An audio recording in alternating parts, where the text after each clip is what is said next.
Paz a vosotros, mis amados hermanos de este bello grupo Edificados de la Palabra. Les saluda su hermana en Cristo, Noemí Hinojosa Martínez, desde Tijuana, México. Y es un gusto para mí estar aquí con ustedes compartiendo la palabra de Dios, esperando nuestro Señor sea de bendición para la vida de quienes lo escuchen. Pero mis hermanos, antes de continuar, los invito a orar. Padre nuestro, que moras en las alturas de los cielos, mi Señor, en esta hora, Padre bendito, te damos gracias, Padre, por tu amor y misericordia. Gracias por las bendiciones recibidas, Señor.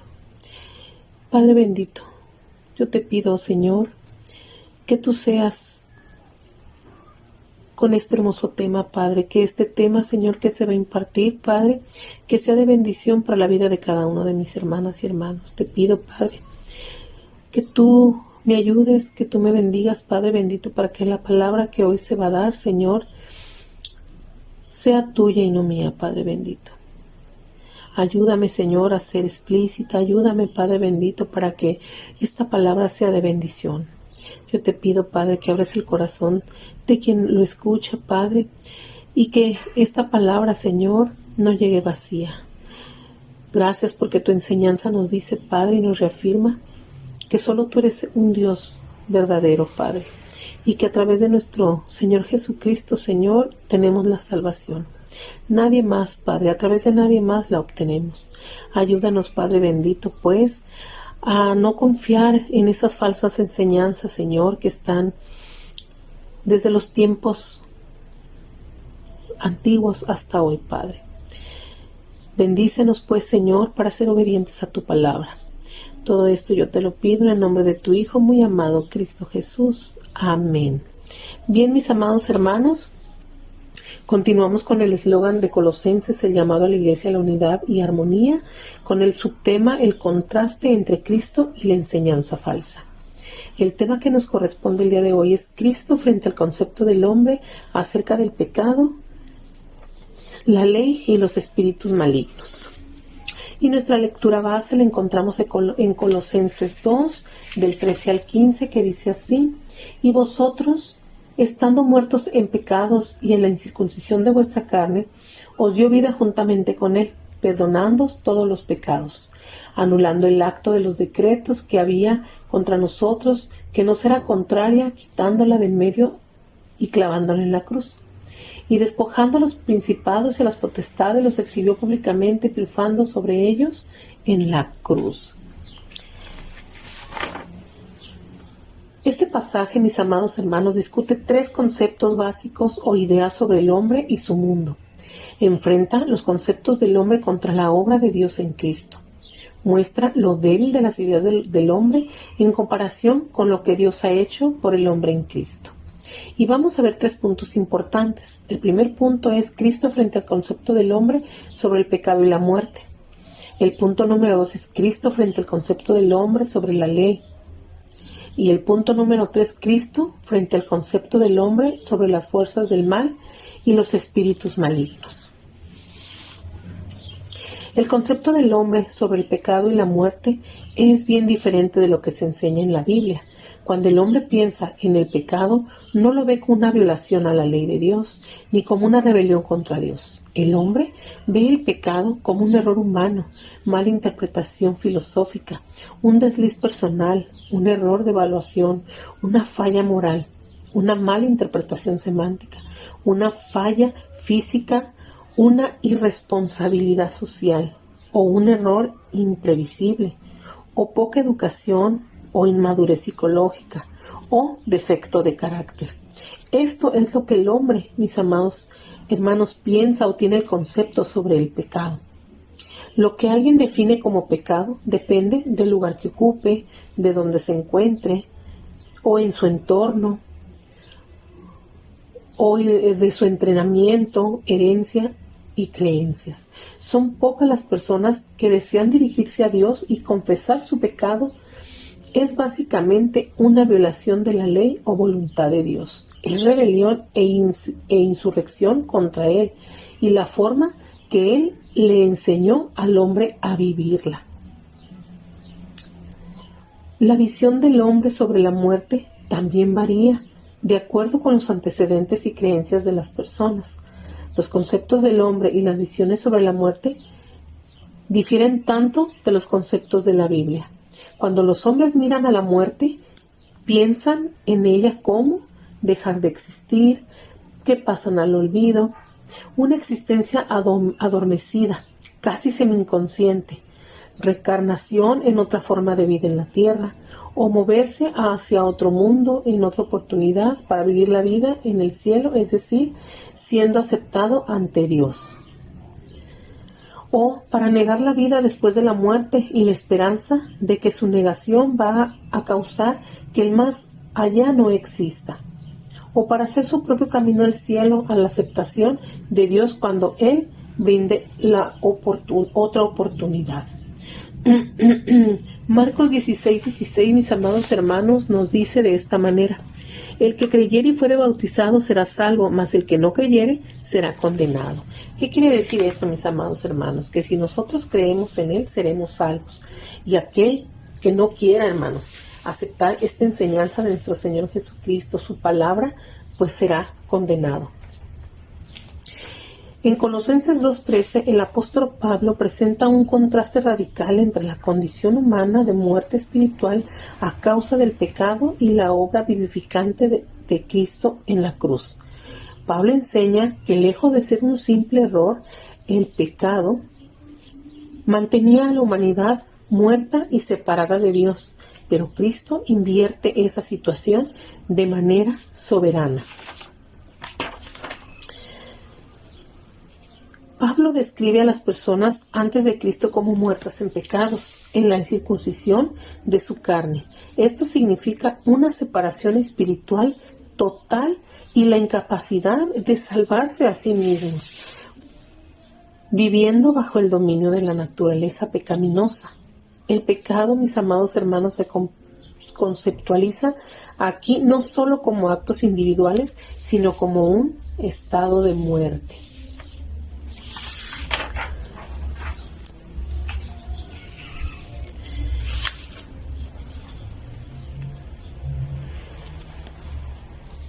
Los hombres pecan y los hombres mueren, y existe una vida nueva.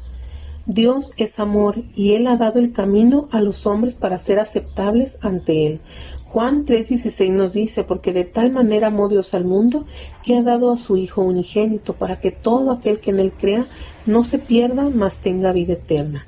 Entonces, mis amados hermanos, Él le ha dado el derecho de vivir esa vida nueva. Es absolutamente necesario que sigamos el camino que Él nos ha trazado y que lo hagamos exactamente de la forma que Él nos lo dice. Efesios 4:17 nos dice: esto pues digo y requiero en el Señor, que ya no andéis como los otros gentiles que andan en la vanidad de su mente, teniendo el entendimiento entenebrecido, ajenos de la vida de Dios por la ignorancia que en ellos hay, por la dureza de su corazón, los cuales, después que perdieron toda sensibilidad, se entregaron a la lascivia para cometer con avidez toda clase de impureza. Mis amados hermanos, aquí exhorta a los cristianos, nos exhorta a no vivir más como incrédulos, marcando un contraste entre la antigua y la nueva vida en Cristo. Pablo describe la vida sin Dios como una existencia vacía, con el entendimiento entenebrecido, con un corazón endurecido e insensible, e insensibilidad moral, producto de rechazar a Dios y entregarse al pecado.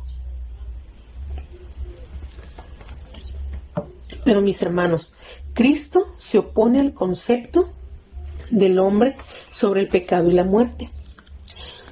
El apóstol Pablo presenta una visión de Cristo que transforma radicalmente el concepto humano sobre el pecado y la muerte, mientras que el pensamiento humano suele ver el pecado como una serie de errores morales y la muerte como un final biológico y un castigo inevitable.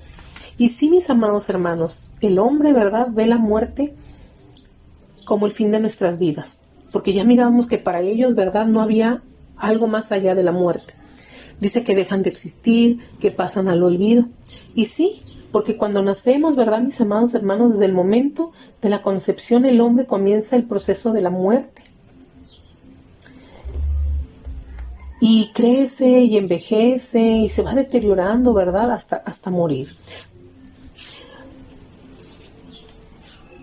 Pablo afirma que antes de Cristo el ser humano está muerto en sus pecados, pero no se trata de una debilidad moral, sino de una incapacidad espiritual total, donde el hombre no puede salvarse a sí mismo debido a que está incircunciso, es decir, el pecado no ha sido arrancado de su carne por Dios. Efesios 2:1 nos dice, y Él os dio vida a vosotros cuando estabas muertos en vuestros delitos y pecados. Él, mis amados hermanos, nos quiere dar esa vida. En nosotros está, ¿verdad, mis amados hermanos? Él está allí. Tomarla. Pero Dios aviva al creyente. Dios aviva al creyente con Cristo. La palabra aviva, sunesopoisen, en griego, significa traer a la vida. El creyente es traído a la vida de entre los muertos, mis amados hermanos. ¿Cómo? ¿Cómo es posible eso? Estando junto a Cristo. Ya vimos, ¿verdad?, que Él nos dio vida a vosotros, estando nosotros muertos en nuestros delitos y pecados, Él nos trae a vida. ¿Qué significa estar junto a Cristo? Junto a Cristo, mis hermanos, simplemente esto. Cuando confiamos en Cristo, si en realidad confiamos en Él, Dios toma nuestra confianza y nos identifica con Él. Dios nos ubica junto con Cristo. Significa algo maravilloso que estuvimos con Cristo en su muerte y resurrección. Y Juan 3:3 nos dice, respondió Jesús y le dijo, de cierto te digo, que el que no naciere de nuevo no puede ver el reino de Dios. Qué maravilloso, mis amados hermanos. Por lo tanto, cuando Cristo murió por nuestros pecados, nosotros hemos muerto con Él. Dios nos identifica con Él, por lo tanto, nunca deberemos morir por nuestros pecados. La pena por nuestros pecados ya ha sido pagada, mis amados hermanos. Cristo pagó por ellos. Cristo cargó la culpa, el juicio y la condena. Y el castigo por nuestros pecados.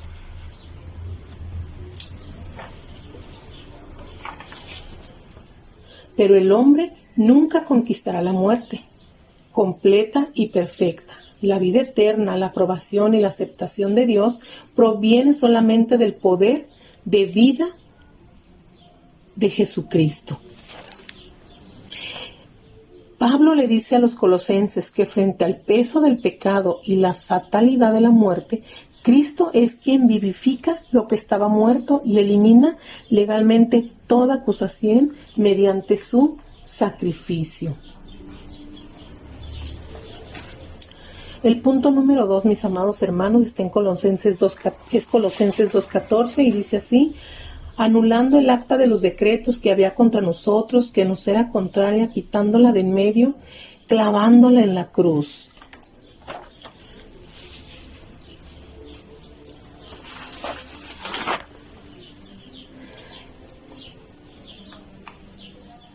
El concepto humano de ley puede tomarse desde dos puntos de vista. El primero, algunos hombres ven a la ley como una lista de reglas que Dios ha guiado a los grandes religiosos a escribir, ya sea en la Biblia como en otros libros religiosos. Esta perspectiva refleja una visión humana y legalista de la espiritualidad, donde la ley no se ve como una revelación divina directa, sino como una construcción social o institucional. Significa que ven la Biblia o cualquier libro sagrado como una recopilación de la sabiduría acumulada por líderes del pasado para organizar la convivencia y la ética de una comunidad.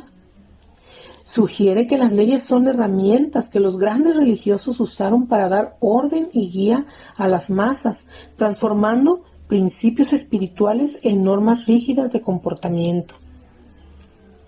Al verla solo como una lista de reglas, se cae en la idea de que la relación con Dios depende del cumplimiento externo y no de una transformación interna o de la fe. Esta visión choca con lo que se mencionaba en los Colosenses, pues reduce un manuscrito de deuda espiritual a un simple manual de conducta escrita por hombres. El segundo concepto o pensamiento. Otros hombres ven a las leyes de Dios como leyes no escritas, que tienen sus raíces en la naturaleza humana y mundana. El hombre siente instintivamente lo que es correcto y lo que no lo es, y debe vivir de acuerdo con lo que su instinto le dice. Esta perspectiva, mis amados hermanos, se conoce formalmente como derecho natural, pero desde una óptica puramente secular o humanista significa que la moralidad no viene de un libro sagrado, sino de la biología, la evolución y la razón. Aquí los puntos claves de esta visión. La conciencia universal sugiere que el ser humano tiene una brújula interna o un instinto moral que le permite distinguir el bien del mal, como no matar o no robar, sin necesidad de que alguien se lo enseñe. El origen biológico. Creen que estas leyes son en realidad mecanismos de supervivencia para la especie, para que la especie prospere. El hombre aprendió que la cooperación es correcta y el caos es incorrecto. Independencia religiosa. Bajo este concepto, la ley no es un derecho divino, sino un reflejo de la naturaleza humana. No se necesita a Dios para ser bueno, porque el orden ya está cableado en nuestro cerebro. En términos bíblicos, esto se relaciona con lo que Pablo menciona en Romanos 2:15, cuando dice que los gentiles muestran la obra de la ley escrita en sus corazones.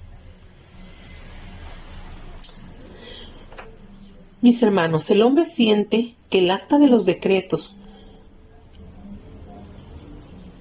como en contra de él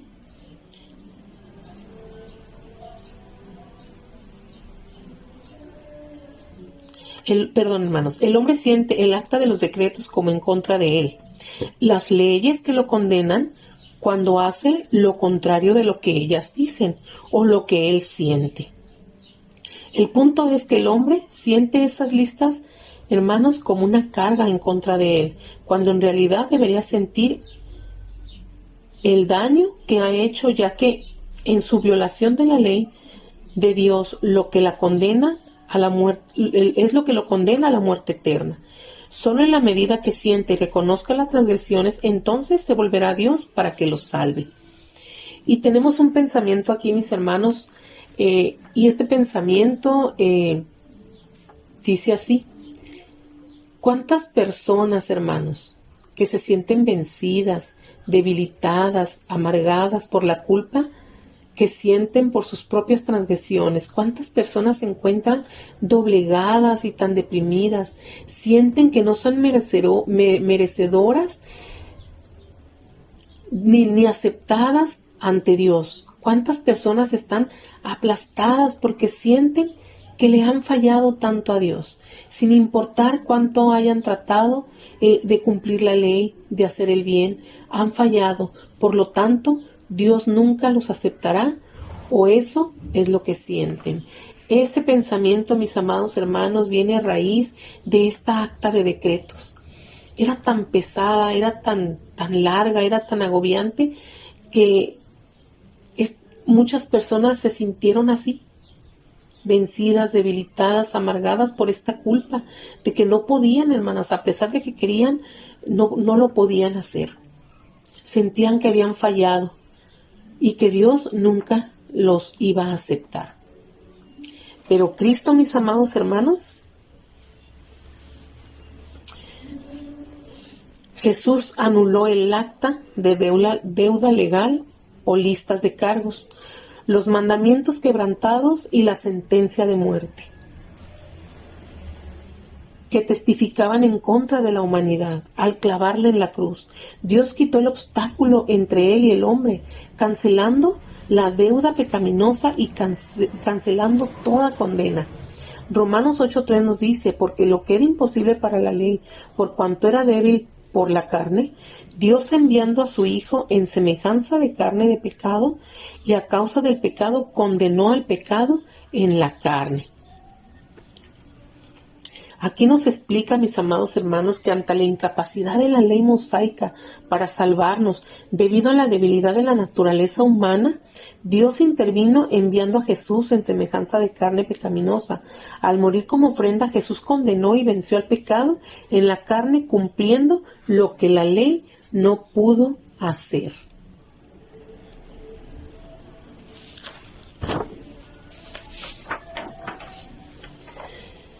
Cristo se encuentra del lado opuesto del concepto humano de la ley. Es verdad, el hombre enfrentará a Dios en su propia rectitud y será juzgado por la ley. Si ese es el camino que elige para enfrentar a Dios, entonces se le permitirá estar ante Dios en su propia rectitud. El hombre puede reclamar rectitud por la ley. De hecho, existen solo dos maneras de enfrentar a Dios. La ley o la propia rectitud es uno de esos caminos. Pero cuidado, ninguna persona podrá nunca ser aceptable ante Dios perfecto, sin pecado, a menos que esa persona sea perfecta y sin pecados. Y ninguna persona, hermanos, pensante y sincera va a reclamar ser perfecta y sin pecado. Por lo tanto, ninguna persona será nunca aceptable ante Dios, por la ley o por la propia rectitud. Sin embargo, este es el mensaje glorioso de este versículo. Dios ha brindado un camino para la ley. A la lista de cargos en contra de nosotros ha sido borrada. Ese es el camino de Jesucristo. Solo Cristo la quitó de en medio para el hombre. ¿Cómo? Cristo cumplió la ley perfectamente. Él vivió una vida libre del pecado como hombre sobre la tierra. Al hacerlo, Él se volvió la norma o la ley más elevada para el hombre. El hombre ahora debe mirar a Jesucristo y seguirle a Él como la norma de su vida. La ley es dejada fuera del camino. Cristo la ha cumplido ahora, la ley, y se ha vuelto la norma para el hombre.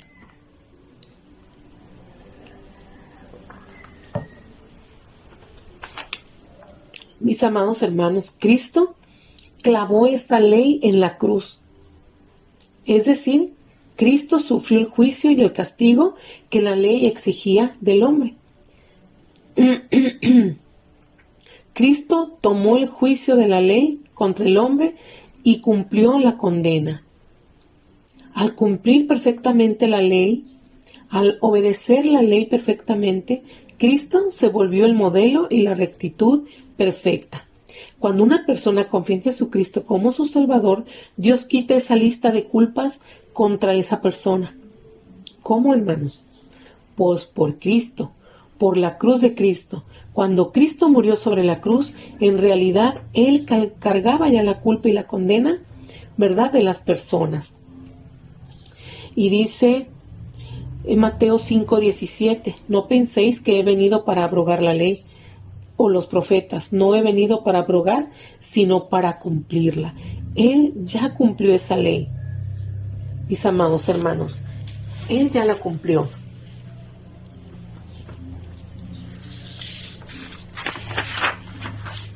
El punto número 3, mis amados hermanos, es Colosenses 2:15 y dice así: y despojando a los principados y a las potestades, los exhibió públicamente, triunfando sobre ellos en la cruz. Y dice así: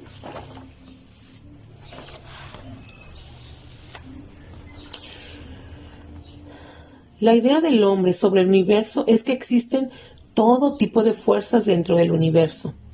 Y vamos a ver otros dos pensamientos. Algunas personas visualizan esas fuerzas como energías naturales y poderes dentro del universo, tales como la gravedad. Este pensamiento griego en el pensamiento griego y en las corrientes gnósticas de la época de Pablo se hablaba de los psitoichea, que significa elementos, que eran vistos tanto como fuerzas de la naturaleza como entidades espirituales que regían el orden del cosmos. Esto se asociaba a los astros, los cielos de la naturaleza y las leyes deterministas, que parecían gobernar la existencia física y el destino. El pensamiento 2. Otras personas visualizan esas fuerzas como seres vivientes, tales como ángeles, como los cuales algunos son buenos y otros son malos.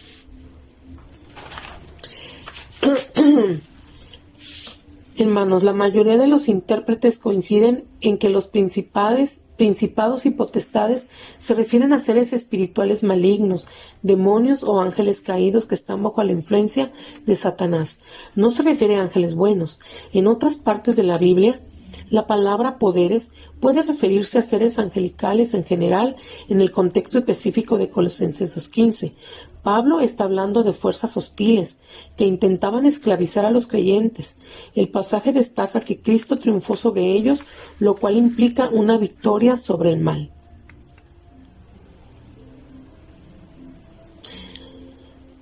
Sin duda, el Señor nos ha hablado a través mis hermanos, el pasaje destaca que Cristo triunfó sobre ellos, lo cual implica una victoria sobre el mal.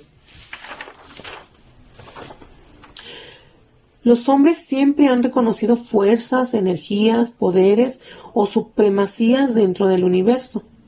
El hombre ve fuerzas naturales o espíritus sobrenaturales detrás de las estrellas, los planetas y la vida dentro del universo, ya sean las fuerzas naturales o los espíritus sobrenaturales que controlan las vidas y los destinos del hombre y del mundo. Basta con pensar en los signos, ¿verdad, mis hermanos? O los espíritus de los planetas, o las estrellas en la astrología, o los signos del zodiaco. El hombre siempre va a buscar este tipo de fuerzas para poder ellos estar pendientes, ¿verdad?, de estas cosas, de estas fuerzas. El punto aquí, mis hermanos, es el siguiente. La Biblia declara, sin duda equivocarse, que existen otras fuerzas dentro del universo. En realidad, la Biblia enseña que hay por lo menos otro mundo en otra dimensión del ser, otra dimensión diferente a la dimensión física. Ese mundo es la dimensión espiritual del ser. Y existen los seres vivientes en esa dimensión, tanto buenos como malos, de la misma manera que existen los seres buenos y los seres malos en este mundo. La declaración gloriosa de este versículo 15 es que Cristo ha arruinado todos esos poderes. No importa quiénes son o cuál es su fuerza o la energía. La palabra arruinado es apektusamenos en griego. Significa desarmar y cortar las fuerzas malas de todo ser. Y Hebreos 2:14-15 nos dice: así que por cuanto los hijos participaron de carne y sangre, él también participó de lo mismo, para destruir por medio de la muerte al que tenía el imperio de la muerte, esto es, al diablo, y librar a todos los que por el temor de la muerte estaban durante toda la vida sujetos a servidumbre.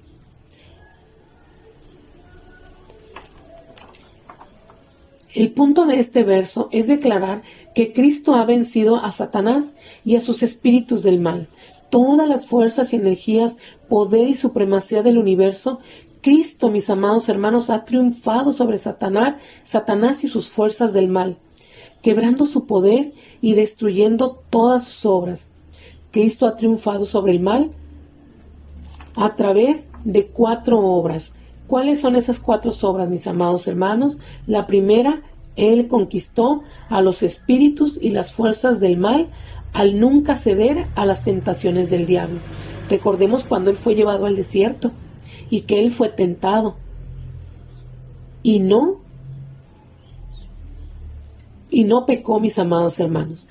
Cristo vivió una vida perfecta, fue perfectamente justo. Por lo tanto, Él se convirtió en el hombre perfecto, el hombre ideal, a quien todos los hombres deben confiar, a quien todos los hombres debemos de seguir, a quien todos los hombres deben utilizar como modelo para sus vidas, a nuestro Señor Jesucristo. Satanás fue vencido, ya que la justicia ideal fue proveída para el hombre. El hombre ahora podrá volverse aceptable para Dios al ponerse sobre sí la justicia de Cristo a través de la fe. 2. segunda obra. Él conquistó los espíritus y las fuerzas del mal, muriendo por el hombre, cargando toda la culpa del hombre y el castigo por el pecado. En nombre del hombre, Cristo tomó todos los pecados sobre sí mismo y cargó el juicio de Dios contra el pecado. Él es el hombre ideal, por lo tanto, su muerte se torna la muerte ideal, así como justicia ideal permanece y cubre a todos los hombres. El hombre ya no tiene que morir y ser separado de Dios. La manera de vivir para siempre en la presencia de Dios está abierta ahora. El poder de Satanás ha sido quebrado y destruido.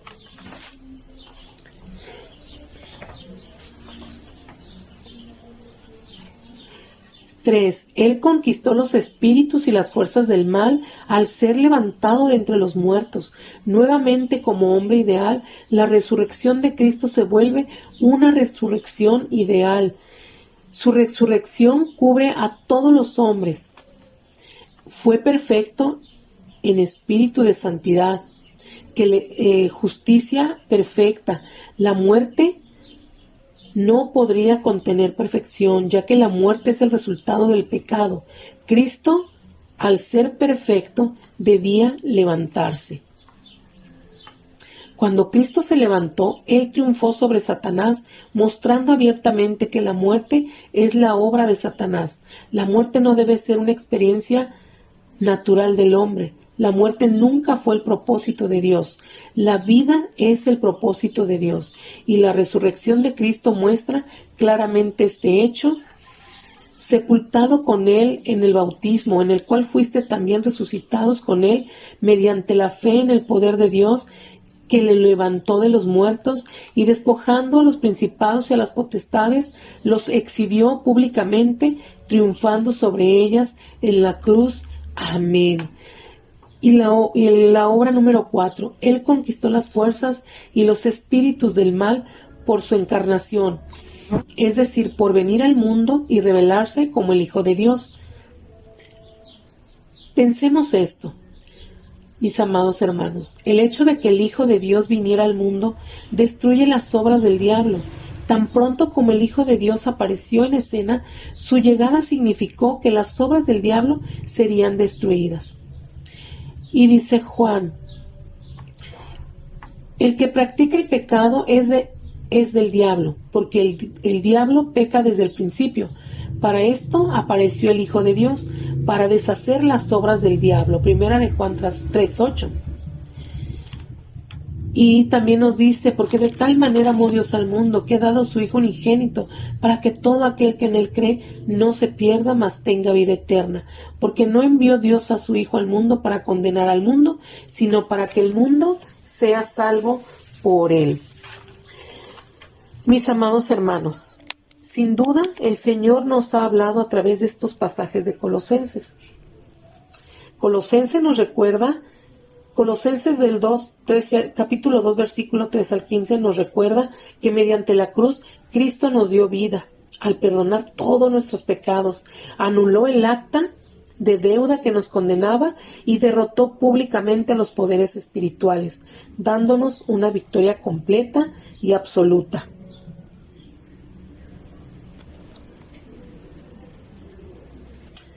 La reflexión principal es que somos salvos totalmente por su gracia, no por obras, lo que nos libera del legalismo y el temor. Mi deseo, mis amados hermanos, es que el Señor les bendiga y tengan un bendecido día.